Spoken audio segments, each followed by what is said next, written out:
ก็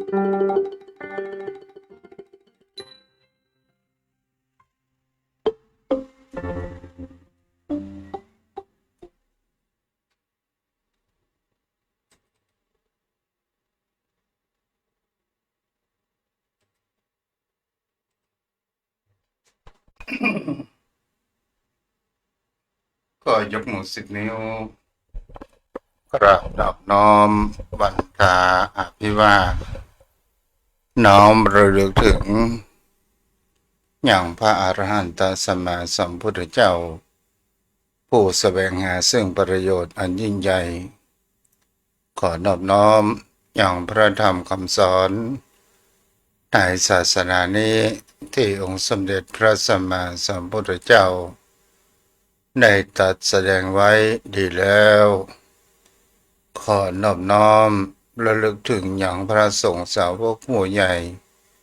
ผู้มีทิฏฐิอันหมดจดและงดงามโดยเสียงกล่าวของข้าพเจ้า และขอถวายความเคารพ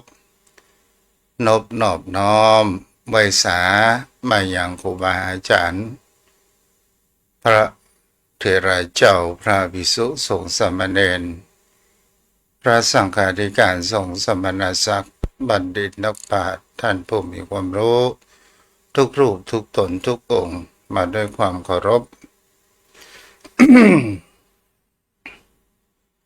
ก็เจริญสุขเจริญธรรมมายัง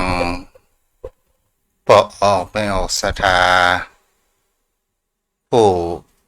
มีบุญอันมีต่างป่อหมอนแม่หมอนป่ออุ้ยแม่อุ้ยปีป่านนะโยมพ่อโยมแม่ท่านผู้ฟังทุกท่านทุกคนที่รับฟังอยู่ธรรมะยามบ่าย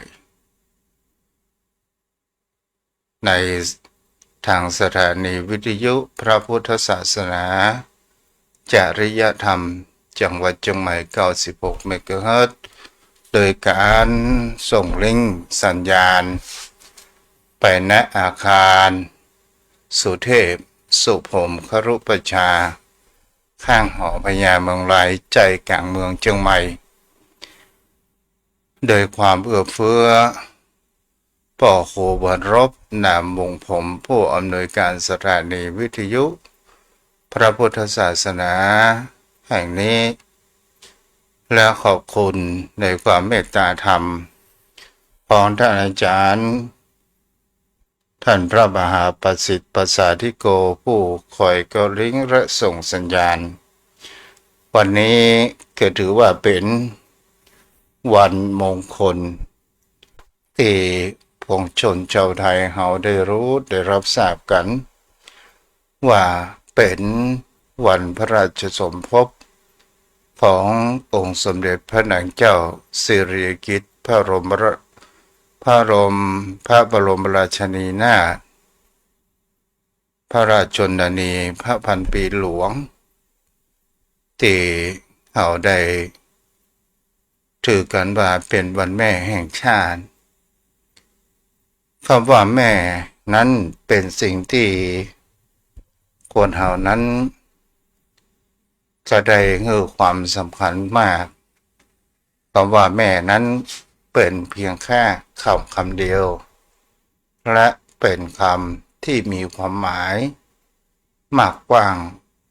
อย่างใหญ่หลวงเกิดขึ้นถือว่าแม่นั้นเป็นผู้มีพระคุณของลูกเต้าแม้กระทั่งตนตัวอาตมาภาพก็เช่นเดียวกันแม่ผู้บังเกิดเกล้าเราก็จะต้องมีแห่งความกตัญญูน้อมระลึกถึงอย่างพระคุณท่านและคอยคือกำลังอกกำลังใจเลี้ยงดูโยมแม่ของตนตัวอาตมาภาพนั้นก็ยังมีชีวิตอยู่80 ปลายแต่ก็ถือว่า เป็นผู้มีบุญที่ได้ตานลูกไว้ในพระพุทธศาสนาเพราะว่าตั้ง อาติพี่น้องของอาตมาภาพมี6 คนกัน คนที่5และคนที่6นั้นก็ได้บวชเป็นสามเณรตั้งแต่เล็กแต่น้อยจนถึงเป็นพระภิกษุ2 รูปด้วยกันก็ถือว่าเป็นผู้ได้ลูกเป็นตาลอันนี้ลักษณะญาติโยมเป็นสิ่งที่จะเห็นได้ว่าบุญอันยิ่งใหญ่นั้นเกิดขึ้นแต่แม่ที่อุปถัมภ์อุปถาก็มีหลายท่านหลายคนด้วยกันถ้าจะกล่าวพรรณนาในที่นี้ก็คงบ่สามารถที่จะครบถ้วนก็ขออนุโมทนาบุญโยมแม่ทั้งหลายที่ได้อุปถากอุปถัมภ์อย่างตนตัวของลูกตุ๊ที่ได้รู้จักมาเกยได้รู้จักแห่งอุปนิสัยของลูกตุ๊นั้นแล้วก็เป็นจะทำหน้าที่แห่งคำว่าเป็นพุทธบุตรลูกองค์สมเด็จพระสัมมาสัมพุทธเจ้าก็จะนำเรื่องราวสิ่งดีๆที่เป็นหลักธรรมคำสอนขององค์สมเด็จพระผู้มีพระภาคเจ้าสมเด็จพ่อของตนตัวอาตมาซึ่งเป็นพุทธบุตรมานำมาบอกมากล่าวโยมพ่อโยมแม่นั้นได้คิดได้อ่านจะเชื่อหรือไม่ก็ขึ้นอยู่กับสถานญาติโยมจะนำเอาไปพูดปฏิบัตินั้นก็ขึ้นอยู่กับโยมพ่อโยมแม่ท่านผู้ฟังทั้งหลายแต่ตนตัวของลูกตุ๊นั้นก็ได้ทำหน้าที่แห่งคำว่าพุทธบุตรขององค์สมเด็จพระสัมมาสัมพุทธเจ้าวันนี้ก็ขออนุโมทนาอย่างแม่วรีเกษมพันธ์ก็ได้มาถวายพระทหารเพลเป็นข้าวซอยก็ได้ฉันตลอดจนถึงผลหมากหลากไม้ที่มาทำบุญถวายก็อนุโมทนาบุญตัวยส่วนสถานญาติโยมทั้งหลายคำว่าแม่นั้นมีพระคุณอันใหญ่หลวงถ้าอยู่ในบ้านก็เป็นแม่สีเรือนถ้าอยู่อย่างแม่น้ำก็เรียกว่าแม่น้ำแม่น้ำถ้าอยู่ในกองทัพก็แปลว่าแม่ทัพถ้าอยู่ในครัวก็เรียกว่าแม่ครัวแต่ก็ถือว่าเป็นผู้ที่มีพระคุณอย่างยิ่งคนเฮาถ้ามามีเพศแม่หรือว่าเพศผู้หญิงถ้าครอบครัวใดแต่งการแต่งงานมามีลูกก็คงจะไม่ได้เกิดมาถ้าครอบครัวใดควบคุมอย่างกับในยุคปัจจุบันก็ได้ถามที่มีสามีภรรยาบอกว่ามีลูกแล้วหรือยังเขาว่ามาเอาเถอะแล้วอย่างมาเอาก็บอกว่าโอ้เราอ่อนประเด็นนี้เลี้ยงยากสิ่งแวดล้อมหลายสิ่งหลายอย่างเกิดขึ้นด้วยความพร้อมบ่มีเงินบ่มีทองโอ้อันนี้ก็เป็นสิ่งที่เราจะเห็นได้ว่า ถ้าคนเฮานั้นยมพ่อยมแม่ถ้ายังรุ่นตุนตัวของลูกตุ๊ถ้าเกิดจ้าแหมน้อยก็คงจะไม่ได้เกิดถ้ามาเกิดในยุคปัจจุบันก็คงจะได้เกิดยาก1เปิ้นมาเอา2กินยาคุม3เป็นหมันเนาะ เนี่ยก็เป็นสิ่งที่เราจะเห็นได้ว่าความเปลี่ยนแปลงของบนโลกใบนี้สังคมใบนี้บางครั้งบางคราวก็นั่งกึดต่อลบอยู่ในจิตในใจ ท ที่มีแห่งเขาว่าลูกเป็นห้าเป็นหกเป็นเจ็ดแม่เลี้ยงได้แต่แม่คนเดียวนั้นเลี้ยงไม่ได้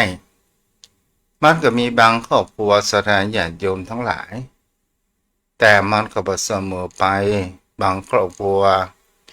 ลูกเป็นห้าเป็นหกเป็นเจ็ดคนที่มีความกตัญญูก็คงจะมีสัก2-3 คนแต่บางสิ่งบางอย่างในวิถีชีวิตของคนเรานั้นมันเปลี่ยนแปลงไปนึ่งเปลี่ยนแต่งการแต่งงานไปมีครอบครัวมันก็ต้องเป็นบุคคลอื่นนั่นไปบางครั้งบางคราวคนเฮาเกิดแห่งความหลงคนเฮาว่าหลงเมียลืมพ่อลืมแม่บางครั้งบางคราวก็หลงผัวลืมพ่อลืมแม่นั้นก็มีในสิ่งที่เหล่านี้มันก็เป็นสิ่งที่ขึ้นอยู่ในแห่งคำว่าการปลูกฝังพฤติกรรมและนิสัยของบุคคลเฮาก็คือการซึมซับ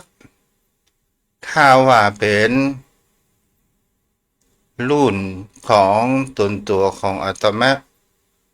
ก็คือประมาณเฮาอู้ถึงแล้วพศ2500เป็นต้นมาจนถึง2530ปลายก็ถือว่าเราอ่อนในยุคนี้ก็ยังมีความซึมซับในแห่งคำว่าคุณธรรมมารยาทกิริยาวาจายังมีความเชื่อฟังคำสอนของคุณครูของพ่อแม่ของครูบาอาจารย์อยู่แต่สถานญาติโยมทั้งหลายในสิ่งที่คนเฮานั้นจะเห็นได้ว่าสมัยตะก่อนมันมามีแห่งเขาว่ายาคุมแล้วแถมประการหนึ่งสมัยตะก่อนนี้พ่อแม่คลอดลูกออกมาอยู่เดือนแล้วก็เลี้ยงตามธรรมชาติก็หมายถึงเขาว่าพี่ดูแลน้องก็สืบทอดกันมานั้นเกิดขึ้นบางครั้งก็กินอิ่มบางครั้งก็กินบ่อิ่มมันก็มีหลากหลายต่างๆนานาแต่มันก็รอดชีวิตเกิดขึ้นมาได้บางคนนั้นถึงบ่ได้เรียนหนังสือซึ่งเป็นไอ้เก้าปีเก้าแล้วก็จะต้องส่งน้องทำงานส่งน้องนั้นเรียนหนังสือต้องทำการทำให้ทำนาช่วยพ่อช่วยแม่ใส่นาใส่ควายไถนาต่างๆนานานั้นเกิดขึ้นนี่ก็เป็นสิ่งที่บุคคลเฮาก็จะหันได้ถ้าบุคคลผู้เกิดเป็นสตรีในบ้านในครอบครัวนั้นก็จะต้องทำหน้าที่ในการหุงข้าวปลาอาหารให้พ่อให้แม่นั้นได้กินถ้าครอบครัวใดมามีไม่ยิงถ้าเป็นพ่อใจก็ต้องทำหน้าที่ในการนึ่งข้าวป่อไฟตักน้ำตักท่าใส่หม้อใส่ไหอาตมาภาพเมื่อเป็นละอ่อนจะได้ตักน้ำใส่หม้อใส่ไหกว่าจะได้เล่นสถานญาติโยมทั้งหลายโยมพ่อโยมแม่ตะวันพอจะพบค่ำไปแล้วและแถมประการหนึ่งก็ว่าความเป็นละอ่อนนั้นบ่รู้ร้อนรู้หนาวหมูว่าพ่อแม่มีเงินบ่มีเงินแต่ก็มีอย่างเขาว่าขอสตางค์บุญดีสมัยตะก่อนนั้นสตางค์บาท50 ตังค์มันก็มีค่ากว่าจะได้มาก็ต้องทำการทำงานเหงื่อออกก่อนเจนจะได้แต่ในสมัยปัจจุบันความสะดวกสบาย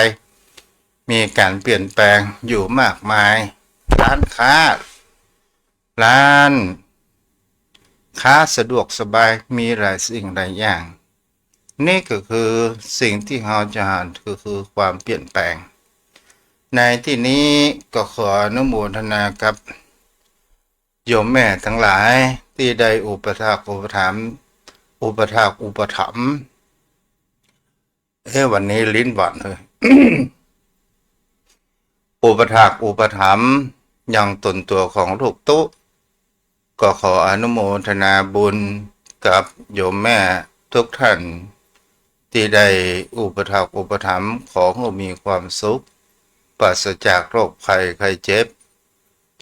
มีสิ่งดีๆเข้ามาในชีวิตมีอายุกำจูรพุทธศาสนาฮือเสี่ยงจีรการเหมือนกันทุกท่านทุกคนวันนี้สถานญาติโยมทั้งหลายเราก็ได้รับฟังกัน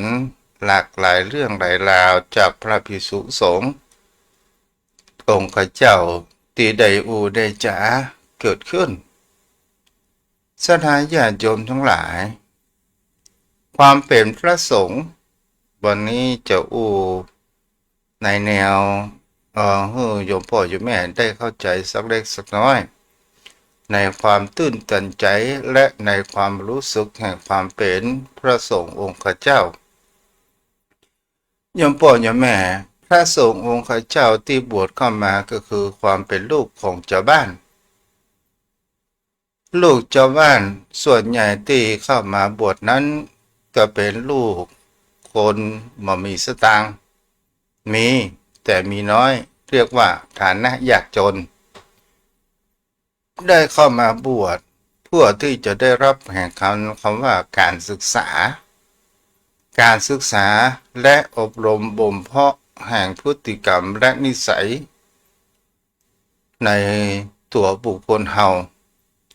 โยมพ่อโยมแม่อาตมาภาพนั้นก็ไม่ได้เป็นลูกคนร่ำคนรวยก็เป็นลูก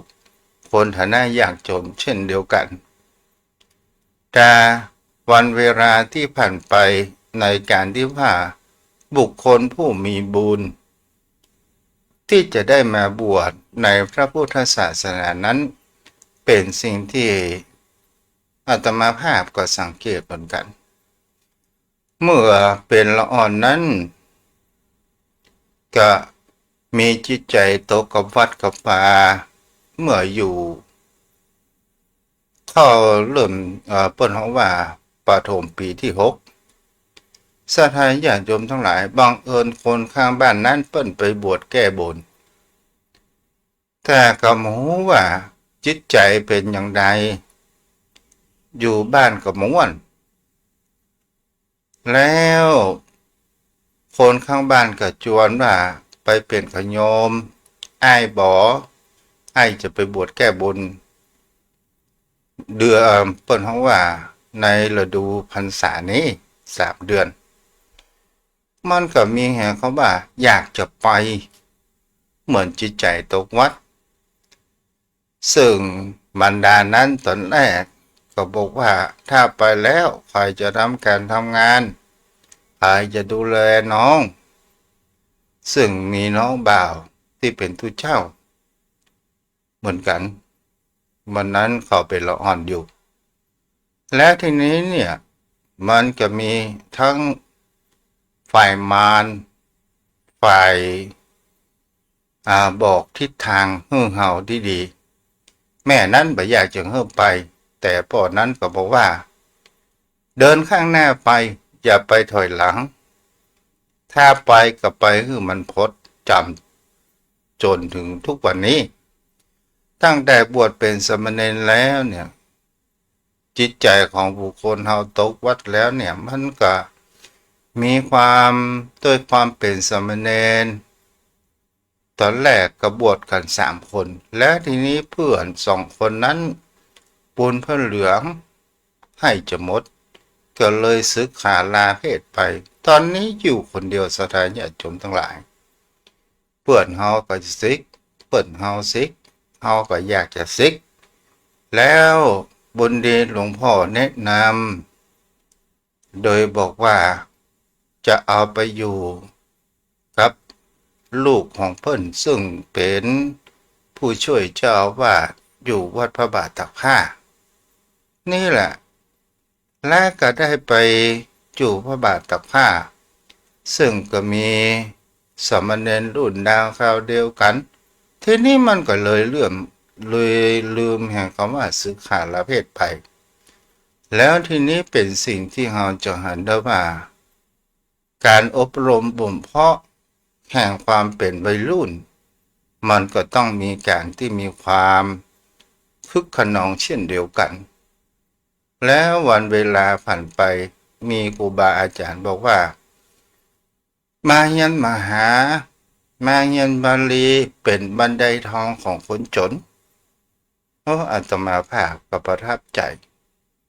จนถึงจำทุกวันนี้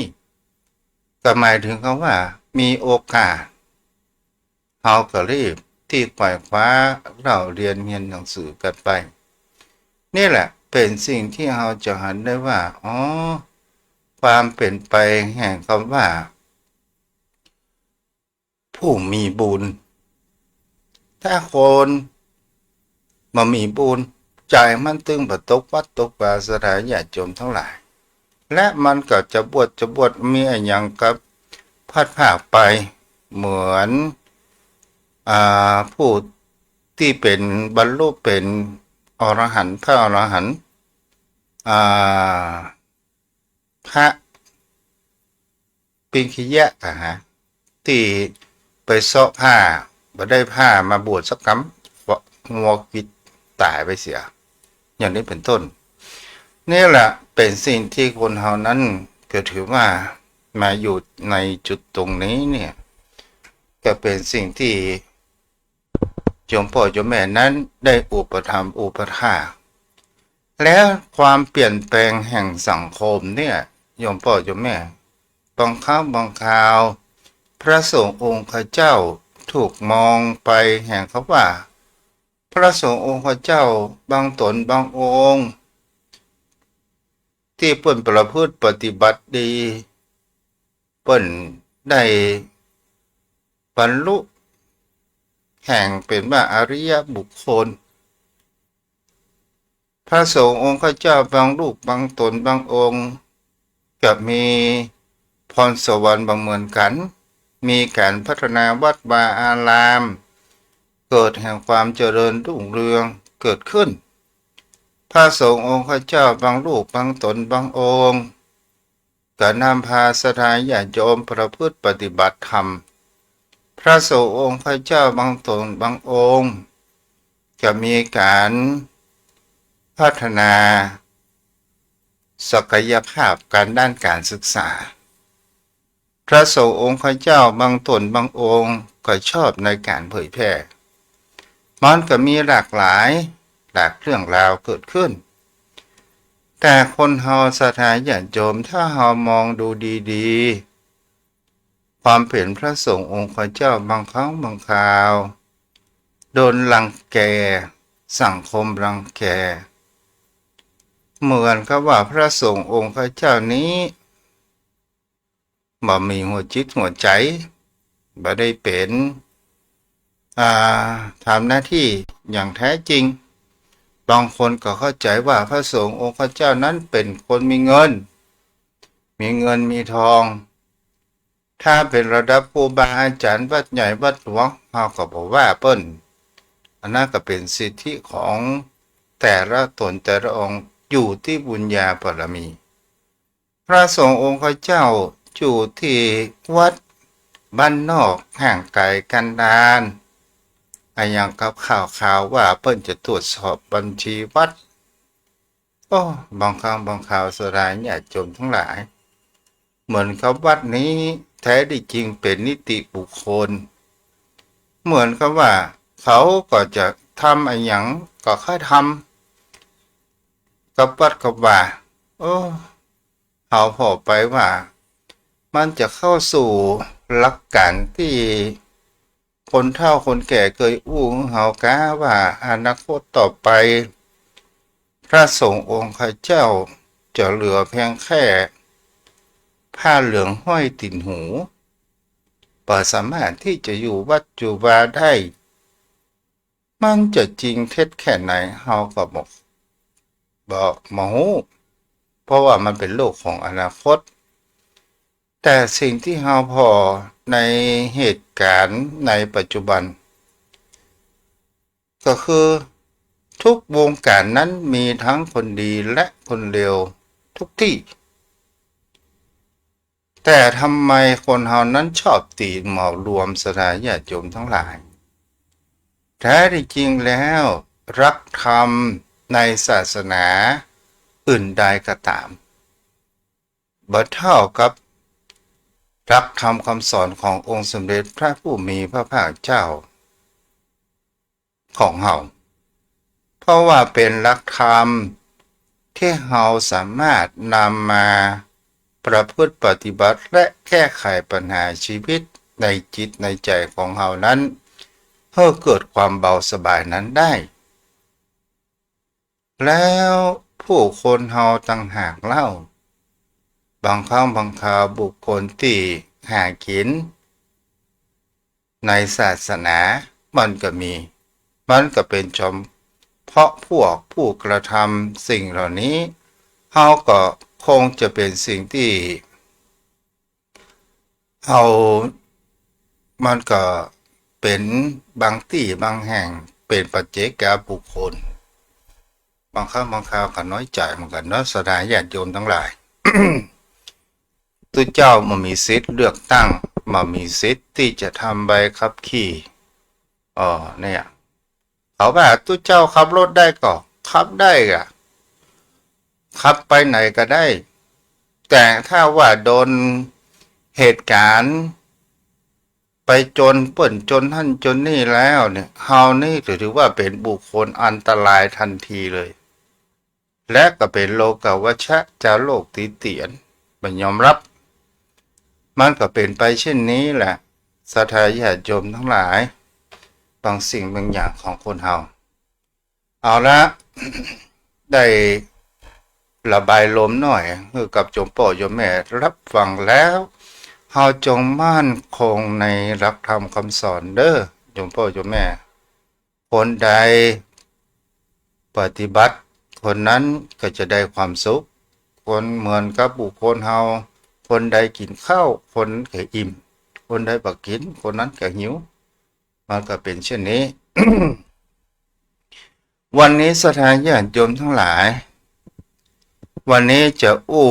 ในเรื่องของกฎไตรลักษณ์มันมีหั้นข้อหนึ่งสถานญาติโยมทั้งหลายที่คนเฮานั้นบ่ได้ศึกษาและเข้าใจอย่างท่องแท้นั่นก็คือข้อสุดท้ายก็คือคำว่าอนัตตาคำว่าไม่มีตัวตนไม่มีแก่นสารเป็นสิ่งที่ว่างเปล่าโยมพ่อโยมแม่บางครั้งบางคนถ้าเฮาไปได้ศึกษาธรรมะอย่างท่องแท้เนี่ยเฮาก็จะไปตีความว่าพระพุทธองค์สอนผิดก้าว่าไม่มีตัวตนโยมพ่อโยมแม่ท่านผู้ฟังทั้งหลายเพราะว่าคนเฮานั้นก็หันเป็นตัวเป็นติ่นสามารถไปเดินเหินอากาศอย่างได้แล้วทำไมบอกว่าไม่มีตัวตนเป็นของว่างเปล่าไม่สามารถที่จะบังคับบัญชามันได้ถ้าในเรื่องนี้เนี่ยถ้าบุคคลที่ไม่ได้ศึกษาก็จะเข้าใจในประการเช่นนี้เปิ่นฮ้องว่าเป็นแห่งสัญญาวิปลาสก็คือทางท่านแห่งความเปิ่นฮ้องว่าความคิดแห่งสัญญาวิปลาสว่าเห็นว่าไม่มีตัวตนว่ามีตัวตนเห็นทุกข์เป็นสุขเหมือนกับว่าเห็นกงจักรเป็นดอกบัวถ้าทำไมเราจะต้องศึกษาในข้อนี้ล่ะก็เพื่อที่จะผ่อนคลายบ่ให้เรานั้นยึดมั่นคำว่าศรัทธาญาติโยมทั้งหลายถ้าว่าเรามีตัวตนแต่เนี่ยก็เป็นสิ่งที่คนเราก็ลองศึกษาว่าจริงหรือไม่ถ้าว่าเป็นตัวของเราแต่เนี่ยเราก็จะต้อง สั่งบังคับบัญชามันได้ถ้าเราผู้ไปถามเหตุและผลเกิดขึ้นเฮาที่เกิดออกมาเนี่ยสถานญาติโยมทั้งหลายเฮามาจากไหนก่อนมันก็มาจากแห่งเขาว่าการโครงสร้างแห่งความเป็นมนุษย์ของผู้คนก็คือน้ำอสุจิของพ่อและแม่ถ้าว่าพ่อแม่เป็นผู้ที่มีความอุดมสมบูรณ์เมื่อเข้าไปแล้วเนี่ยมันก็จะมีเพียงแค่ตัวเดียวที่จะเข้าไปสู่รังไข่ของแม่ได้แล้วก็ฟักตัวแล้วก็เริ่มมีแห่งเขาว่าแตกกิ่งขั้นสาขามีรูปมีร่างเกิดขึ้นทีละเล็กทีละน้อยเกิดขึ้นถ้าว่าเป็นตัวของเฮาจริงแล้วสถานญาติโยมทั้งหลายเฮาก็จะต้องสามารถที่จะบังคับบัญชามันได้แล้วเฮาจะหันได้ว่าทำไมชีวิตของเฮารอดเมื่อเฮาอยู่ในคันบรรดานั้นเฮาก็จะต้องอาศัย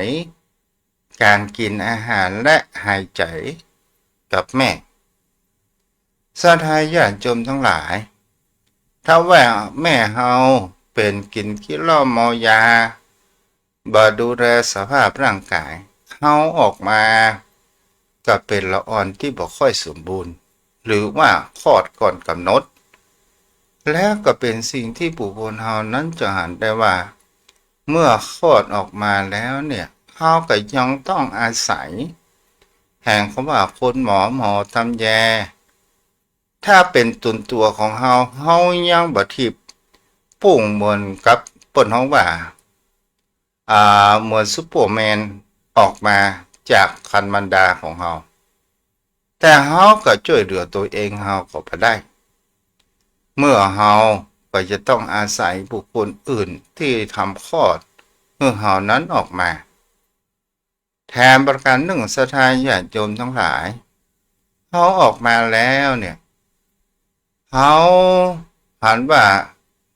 ถ้าว่าในโลกนี้บ่มีอากาศบ่มีออกซิเจนเมื่อเฮาหายใจสูดเข้าไปเนี่ยเฮาก็คงจะตายแล้วก็เป็นสิ่งที่เฮาจะหันนะว่าเฮาก็จะต้องอาศัยอากาศของบนโลกใบนี้เพื่อที่จะมีลมหายใจเกิดขึ้นทางปปสถานญาติโยมทั้งหลายถ้าคนหมอมาเอาน้ำค่ำออกจากเปิ่นของว่าในปากในคอของเฮาที่เปิ่นเอาห้อยหัวบุบหลังเพื่อที่ให้น้ำค่ำนั้นออกไปสุดท้ายสถานญาติโยมทั้งหลายแล้วเฮาก็จะต้องอาศัยอาหารการกินจากขั้นแรกคุณหมอพยาบาลก็คอยป้อนคอยดูแลในเรื่องอาหารทำปอเมื่อออกมาอยู่บ้านแล้วเนี่ยเขาก็จะต้องอาศัยแม่อาศัยพ่อถ้ามามีพ่อแม่คอยป้อนคอยดูแลมาให้นมกินเขาก็บ่สามารถที่จะอยู่ได้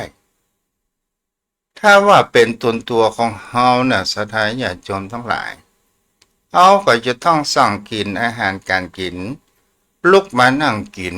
แบบเป็นละอ่อนมหัศจรรย์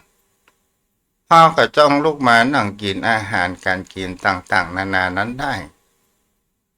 แต่เขาก็ยังต้องอาศัยบุคคลอื่นและเขาก็ลองไปสังเกตเมื่อเขาเดินเหินอากาศได้เขาก็ทำมาหากินแล้วตัวใดเล่าที่มันทำเมื่อคนเขานั้นหลงว่าตัวของเขานั้นมีจริงโยมพ่อโยมแม่ก็ลองคิดไปตัวเองกันเขาจะหันว่ารูปร่างหน้าตาเนี่ยเขาก็นึกว่าเป็นของเขาถ้าเป็นของเขาแต่เนี่ยเขาก็จะต้องสั่งได้ว่าบ่ฮื้อวัยของเขานั้นฮื้อ วัยของเฮาเป็นหนุ่มเป็นสาวอยู่ตลอดห้ามหู้เฒ่าหู้แก่แล้วมันเคยฟังหรือไม่มันก็บ่ฟังตอนสุดท้ายเฮาจะหันได้ว่าอะไรอย่างล่ะเฮาบังคับบัญชามันได้ก็บ่สามารถที่จะบังคับบัญชามันได้เฮาก็เป็นเพียงแค่ผู้อาศัยนั่นก็คือจิตของเฮาร่างกายของเขานี้อุปมาเหมือนดังบ้านหลังหนึ่งศรัทธาญาติโยมโยมพ่อโยมแม่ท่านผู้ฟังทั้งหลายแล้วทำไมคนเฮานั้นหลงไปยึดติดแห่งเขาว่ารูปและสังขารเหล่านี้เดี๋ยวก็จะก้อยอู้ไปเนาะ เวลานี้กลับไปเว้ยแต่ว่า เมื่อเฮาถ้ามันเป็นตนตัวของเฮาเฮาก็จะต้องสั่งการสั่งงานมันได้ว่ามาเฮ้อมันแก่มาเฮ้อมันเจ็บมาเฮ้อมันตายแล้วไผสั่งได้บ่สั่งบ่ได้สักคนสถานญาติโยมทั้งหลายเมื่อเฮาเป็นวัยทำการทำงานหาเงินหาทองมาจิ้วมากมายก่ายกองก็ด้วยความหวังว่าเฮานั้นจะมีความสุขในการที่เฮามีเงินทองและเฮาก็มีความสะดวกสบายเมื่อเฮาได้เงินทองทรัพย์สินสมบัติมามากมายก่ายกองถามว่าเฮามีความสุขหรือไม่มันก็ได้มาแล้วก็ยังเป็นทุกข์อยู่ทุกข์ที่จะต้องเฝ้ารักษาดูแลบ่ให้บุคคลอื่นมาลักขโมยหรือบ่ให้มีมิจฉาชีพมาชิงเอาต่างๆนานาเกิดขึ้นแล้วตอนสุดท้ายมันเป็นของเฮาแท้ก็ที่เฮาจะเอาไปถวยได้ตอนสุดท้ายเฮาก็จะต้องเปลี่ยนมือจะมีทรัพย์สินสมบัติมรดกที่ดินอย่างมากมายก่ายกองตอนสุดท้ายมันก็เป็นของทายาทของลูกของหลานบางคราวก็สามารถที่จะเปลี่ยนมือลูกหลานบางคนบ่มีเงินบ่มีทองก็เอาที่มรดกไปจำนองจำนำหลุดไปเหี่ยก็มีแล้วต่อสุดท้ายเนี่ยศรัทธาญาติโยมทั้งหลายในเท่าของเฮามันก็มามีเกิดขึ้นแล้วร่างกายเนี่ยศรัทธาญาติโยมทั้งหลายเฮาเป็นเพียงแค่ผู้อาศัยผู้ดูแลแห่งเขาว่าร่างกายเพื่อเฮาระลึกอยู่เสมอว่าร่างกายของคนเฮาเนี่ยที่เฮาหันว่าเมื่อเฮาบ่สามารถที่จะบังคับบัญชามาให้มันแก่มันชราบางคนก็ออกภาระกำลังเหมือนกับมีเรื่องเล่าว่ามีผู้ชายอยู่คนหนึ่งเป็นคนที่ดูแลสุขภาพร่างกายของตัวเองดีมากอาหารการกินออกวิ่งออกกำลังวันไหน2 ชั่วโมงก่อนที่จะอาบน้ำอาบท่ากินอาหารอย่างดีสถานญาติโยมทั้งหลายมีอยู่วันหนึ่งนั้นบังเอิญขับรถแล้วเกิดอุบัติเหตุแล้วร่างกายส่วนหนึ่งนั้นเปิ้นเฮาว่าเกิดเขาว่าแขนขาดเมื่อแขนขาดมาเหมือนดังเดิมเขาก็มีความ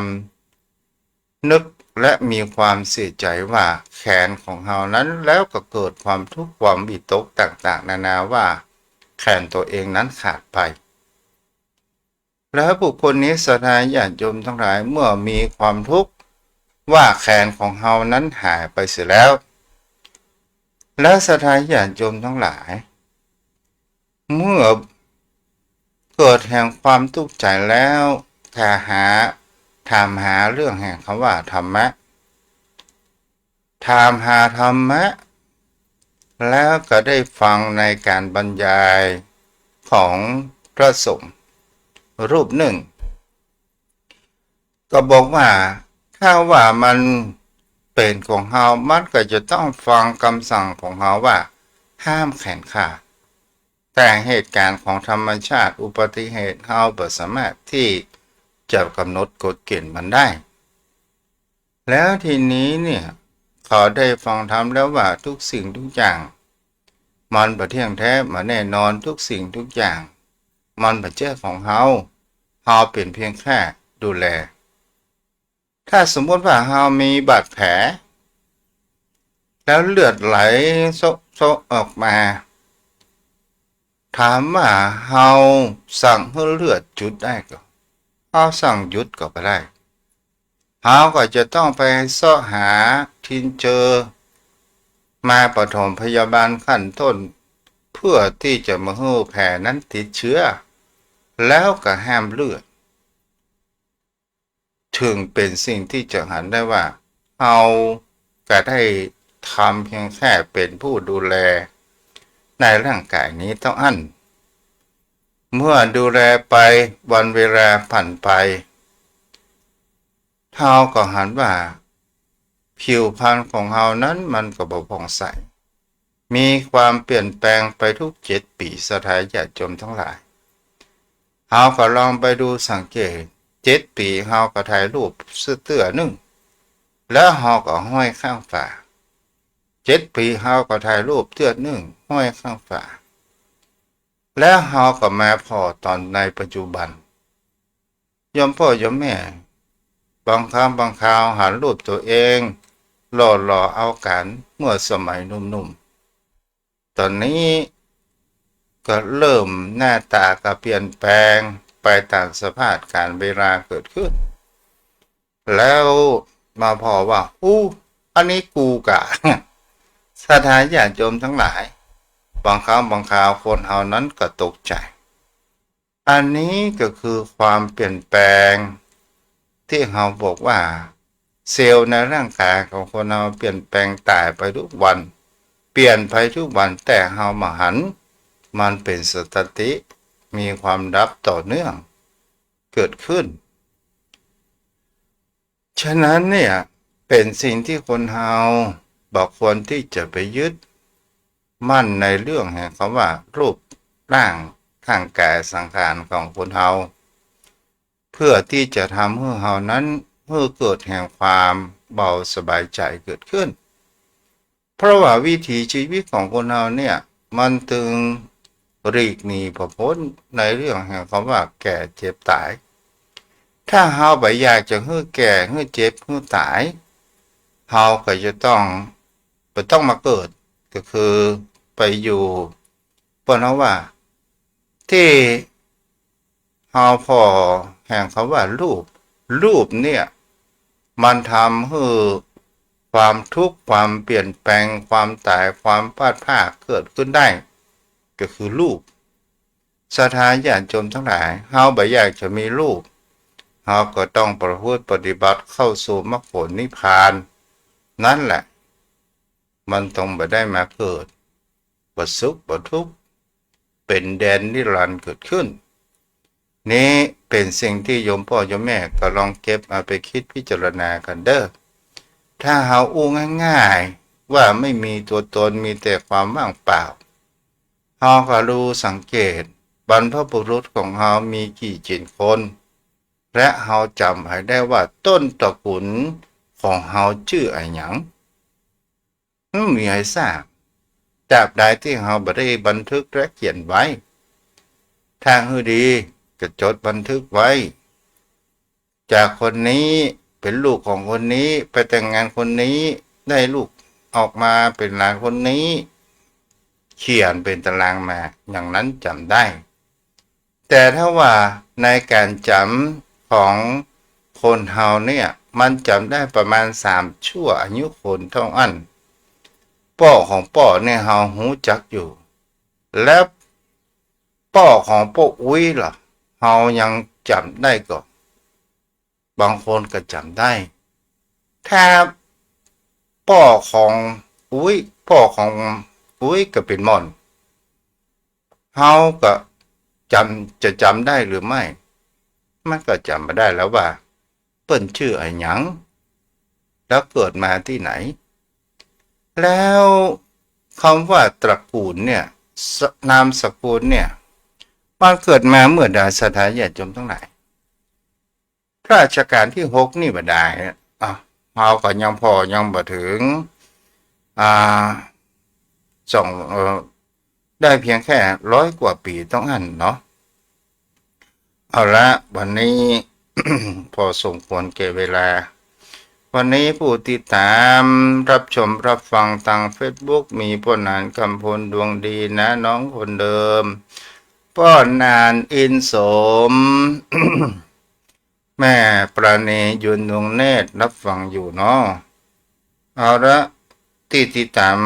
รับฟังทางโทรศัพท์มีแม่ประกายพึกษ์บ้านสารพีแม่น้อยในเมืองโยมพ่อโยมแม่ที่อยู่ทางบ้านเดี๋ยวพ่อนานสัก2 นาทีเนาะวันนี้เวลามันผ่านไปเว้ยทางแถวสันทรายนี่อากาศร้อนนะโยมพ่อโยมแม่ท่านผู้ฟังทั้งหลาย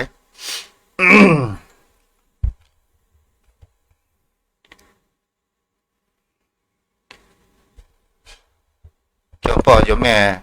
ท่านใดที่จะ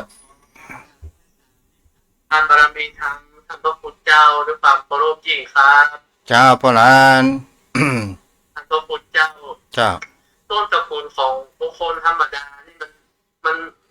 บันทึก37นะท่านเจ้าเพราะมันได้มีการบันทึกเพราะว่ามันไม่ใช่บุคคลสำคัญท่านเจ้าเนาะแม่นละถ้าคนเมืองเขานี่ก็บ่นิยมก่ออัฐิหรือว่าดูปอะครับเขาฝังหรือว่าเขาไหลน้ำเนี่ยนะแต่พวกไฟอ่ะเพราะมันเพื่อว่ามันต้องเก็บรักษาไว้คือคืนสู่ธรรมชาติจะเปิดเนี่ยดินน้ำไฟลมเนี่ยนั่นก็เป็นกุศลบายอย่างหนึ่งท่านเจ้าว่าเกิดจากเรื่องเราได้เป็นห่วงนะเพราะว่าถ้าเราเก็บรักษาไว้นี่ต้องมีการปฏิบัติดูแลรักษาทำความสะอาดเป็นจีปีใหม่ต้องมาจุมาพร้อมกันเจ้าก็เป็นแบบเนี้ยเพื่อก็เลยว่า37เอาละงั้นก็ถ้าผมพูดจาก่อนมันก็เป็นอย่างว่ามันไม่ใช่บุคคลสำคัญแล้วท่านเจ้าภาษามังชนกับคงประมาณเนี้ยท่านพระพุทธเจ้าครับเจ้าอนุโมทนาแม่นวลศรีหินเขียวเด้อพูดถึงว่าพ่อหนาน พ่อหนานพูดในประเด็นนี้ก็ดีทำไมแม้กระทั่งกระดูกคนเมืองของเฮานี่บ่ตึงบ่เก็บเข้าบ้านบางที่กับฝังกับไว้ต้นไม้บางที่กับฟุ่มขึ้นบนไปแล้วไปสวรรค์แล้วยังหมูว่าสวรรค์มีที่ไหนกันเด็ดตบปุ๊บปุ๊บปุ๊บปุ๊บปุ๊บมีแค่ควันได้กันเนาะเป็นธรรมเนียมปฏิบัติอะไรท่านพระพุทธเจ้าย้อมจิตย้อมใจไปได้เปิดไปดีละเปิดไปทางหน้าเปิดไปสวรรค์เลยครับก็คือแล้วใจพูดในทางที่มันเป็นกุศลนี่ไม่ได้ท่านเจ้าครับแม่นจิตไปบอกไปอยู่ที่การปฏิบัติของคนที่ทำไว้แล้วมีอย่างเขาว่าเอากระดูกมาไว้บ้านบดีคืดมันจะคืดตรงไหนพ่อหนานมันก็บ่ใช่ว่าคืดท่านพระพุทธเจ้าแต่ว่ามันอาจจะบ่ค่อยเหมาะสมเพราะว่ามันอาจจะตีบ่ค่อยนักตีบ่ค่อยตีมันคับแคบเนี่ยท่านพระพุทธเจ้ามันก็เลยเปลืองที่ไว้ถ้าคนเมืองเราแต่ก่อนนี้จะมีห้องพักมีก็หิ้งพักนะท่านเจ้าครับมันมีหิ้งพระเจ้าไว้ตางบนนะแล้วก็ไหว้เนี่ยแม่เจ้าก็แม่คนนึงเข้าก็เอาเข้าใส่เข้าปูจาเอาน้ำตั้งไว้เห็นเกี่ยวประเดี๋ยวเหรอประเดี๋ยวก็มีแล้วท่านพระพุทธเจ้าเขามาถึงบัดนึงเข้าเขามาถึงบัดเนี้ยเขาไปซื้อเอาอย่างท่านเจ้าผมมีแล้วใส่เข้าปูจาแม่เจ้ามันก็หมดยุคหมดสมัยไปแล้วท่านพระพุทธเจ้าครับคนว่าถ้าว่าบ้านใดบัดนึงเข้าปอบไฟผีหอผีเฮือนผีผู้ใหญ่บ่ได้กินไอ้ข้าวไอ้น้ำจะทำให้บ้านนั้นหมองเนี่ยประการเช่นนี้บัดเดี๋ยวนี้มันบ่หันมีอยู่โอ้เป็นการไปนึ่งข้าวอย่างเขาต้องนึ่งขายซื้อ10 บาท20 บาทปากเดียวกับพอกินละอ่ะมันก็เป็นเช่นนั้นนะท่านเจ้าเพราะว่า ในสมัยปัจจุบันนี่มันการทำงานมันบอกเหมือนกัน อืม การล่าเวลาแต่ละคนมันก็บอกกับก่อนนี้ไปกินข้าวพร้อมเดียวกันโน้ตพ่อแม่ลูกนั่งข้าวต้มใหญ่กินด้วยกันเนี่ยครับกินแล้วก็คือเข้างานที่เข้างานโจ๊กก็คือโจ๊กอะแล้วก็เป็นขั้นตอนแถลงแล้วประเดี๋ยวมันทำงานกับเต่าการกินก่อนไปก่อนมันก็สะดวกว่าก่อนถ้าพ่อแม่ไม่ได้จำกินก่อนลูกเต้าประเดี๋ยวไม่ได้กินท่านก็คุณเจ้าก็ต้องรอพ่อรอแม่เข้ากินเอาที่ได้กิน ตอนนี้ถามนอกประเด็นแหมหน่อยพวกนั้น ไม่สาเจ้าท่านก็ มีอย่างก็ว่ามีคนอยู่บ้านจัดสรรว่าเออเปิ่นตั้งศาลพระภูมิแล้วล่ะเฮาจะตั้งเจ้าที่ก็หรือว่าประจำเป็นเฮาก็บอกว่า จะเอาตามที่เปิงใจแกตามความสบายใจ ถ้าตั้งเจ้าที่บอกมีเวลาดูแลเปิ้นเนี่ยเพราะนั้น โอ้ก็ท่านเจ้าก็ได้คือความกระจ่างแจ้งได้ถูกต้องนะเข้าประพงก่อนจะคือความกระจ่างแจ้งเช่นนั้นนะท่านพระคุณเจ้า เพราะว่าในหมู่บ้านจัดสรรก็ตั้งของเปิ้นแล้วแต่ถ้าเราอยากตั้งอยู่ในบ้านแต่ถ้าเรามีเวลาก็ไปเป็นอย่างถ้าเราผมมีการละเวลาดูแลใจใส่ก็ได้พอได้กอยมันจริงมันก็เป็นเรื่องของกำลังใจ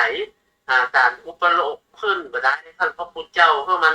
สบายใจก็ได้ครับ อันนี้มันเป็นที่สิ่งที่ย้อมใจประการหนึ่งเนาะเขาถามความแตกต่างก่อนศาลพระภูมิกับเจ้าที่อันใดเป็นของล้านนาอันใดเป็นของภาคกลาง ภาพภูมินี่เป็นของภาคกลางครับ อยู่ในระดับปากระดับตักที่เป็นตั้งแต่เจ้าตี้นี่เป็นของพื้นเมืองเอามาแต่ตั้งแต่เดิมท่านพระคุณเจ้าบางทีเขาบอกฮ้องว่าเจ้าตี้ก็คือของปู่ย่าตายายเขานะ